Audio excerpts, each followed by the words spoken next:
yote namshukuru Mwenyezi Mungu mwingi wa rehema ambaye ametujalia uhai na mpaka sasa hivi tumekaa hapa tunaongea. Ya kuelekea mchezo wa kesho, tunamshukuru Mwenyezi Mungu ametujalia tumeweza kufanya maandalizi mazuri. Tunawashukuru viongozi wetu, lakini pia mimi kama kocha nashukuru benchi langu la ufundi kwa ushirikiano waliotupatia. Nawashukuru pia wachezaji. Tunakwenda kucheza mechi ngumu. Nafahamu Mbeya City wanatoka Kigoma, wametoka kupoteza mechi. Watakuja wakitaka na wenyewe kujaribu kupata pointi 3. Wana usajili mzuri, wachezaji wenye uzoefu na walimu wenye uzoefu. Lakini na sisi jambo la kushukuru zaidi, kikosi chetu sasa hivi kimekamilika. Baadhi ya wachezaji ambao walikuwa majeruhi na matatizo mbalimbali sasa hivi wote wanapatikana. Na tumepata wasaa kwa muda huu ambao tangu tumalize mechi ya mwisho, baada ya mapumziko wachezaji walirudi mapema, tumepata zaidi ya wiki 2 za maandalizi ambapo tumeweza kufanyia kazi changamoto zilizojitokeza katika michezo yetu miwili awali.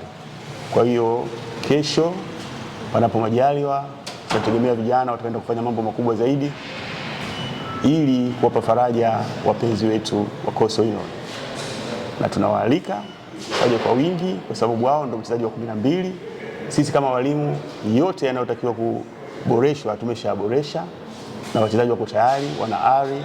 Tunachoombea tu Mwenyezi Mungu awaamshe salama ili waweze kwenda kuwajibika vyema pale kiwanjani.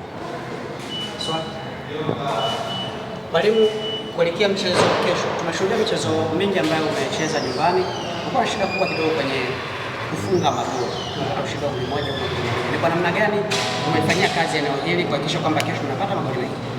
Kama nilivyokuambia, kwa tangu ujio wangu mimi mchezo wa nyumbani tumecheza mmoja against Fountain Gate ambapo tutoka sare ya goli 1-1, lakini jambo la heri wale wachezaji nilikwambia kwamba walikuwa na changamoto. Safu yetu ya ushambuliaji kuna wachezaji kama 4 walikuwa muhimu sana walikosekana, lakini sasa hivi wote wamerudi na tumetrain nao vizuri. Kwa hiyo kesho panapo majaliwa nategemea watakwenda kufanya vizuri zaidi. Hicho kitendawili cha kukosa kufunga kesho kitaweza kwenda kuondoka na tukafunga magoli mengi. Kipi ambacho nawaahidi wana Mangush? Nawaahidi furaha, waje kwa wingi, waje wawashangilie wachezaji wao. Sisi tunawaahidi furaha, panapo majaliwa kesho tutakwenda kuwafurahisha.